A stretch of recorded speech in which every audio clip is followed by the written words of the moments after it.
Hello, I'm Severn Suzuki speaking for ECHO, the Environmental Children's Organization.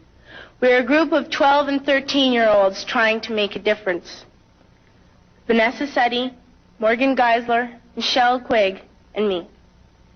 We've raised all the money to come here ourselves, to come 5,000 miles to tell you adults you must change your ways. Coming up here today, I have no hidden agenda. I am fighting for my future.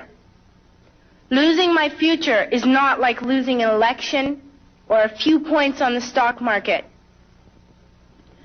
I am here to speak for all generations to come. I am here to speak on behalf of the starving children around the world whose cries go unheard. I am here to speak for the countless animals dying across this planet because they have nowhere left to go. I am afraid to go out in the sun now because of the holes in our ozone. I am afraid to breathe the air because I don't know what chemicals are in it.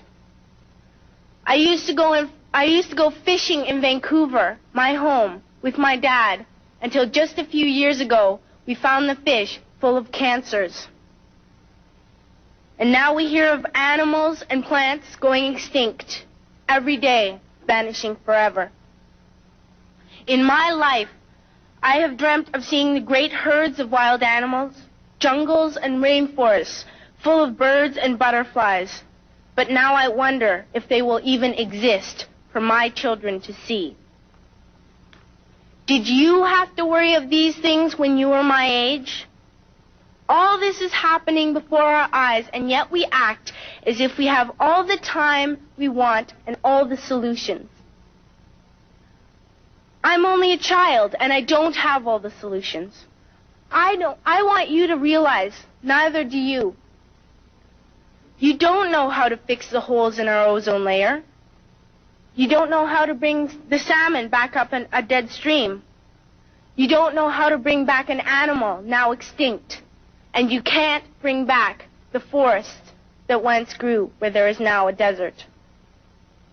If you don't know how to fix it, please stop breaking it. Here, you may be delegates of your government, business people, organizers, reporters, or politicians, but really, your mothers and fathers, sisters and brothers, aunts and uncles, and all of you are someone's child. I'm only a child, yet I know we are all part of a family. 5 billion strong. In fact, 30 million species strong.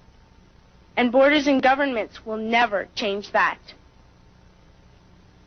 I'm only a child, yet I know we are all in this together and should act as one single world towards one single goal.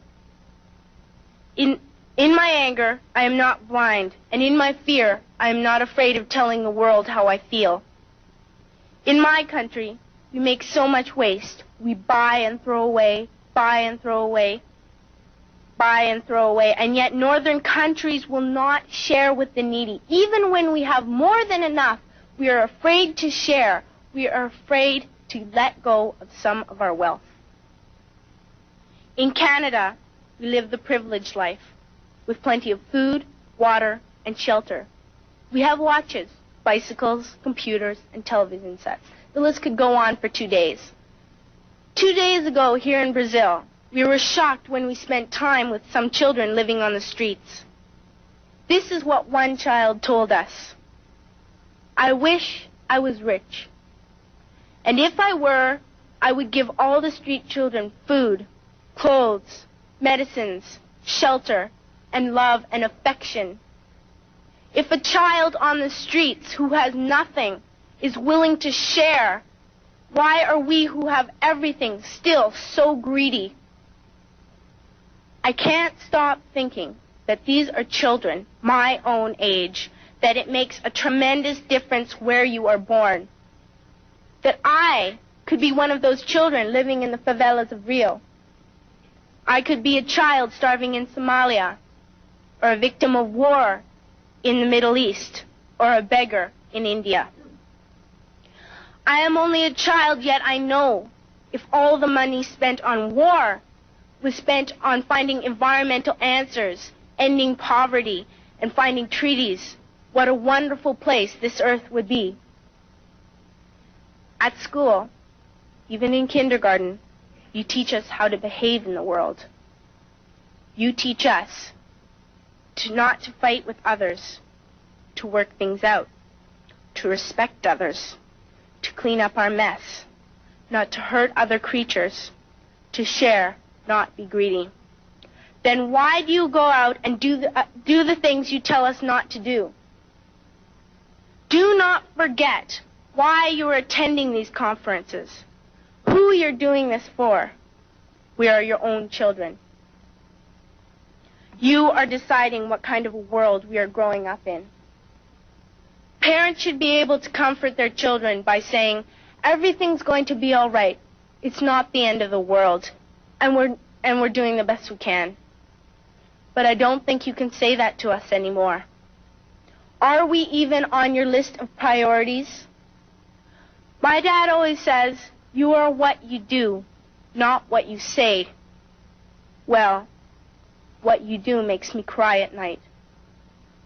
You grown-ups say you love us, but I challenge you, please, make your actions reflect your words. Thank you.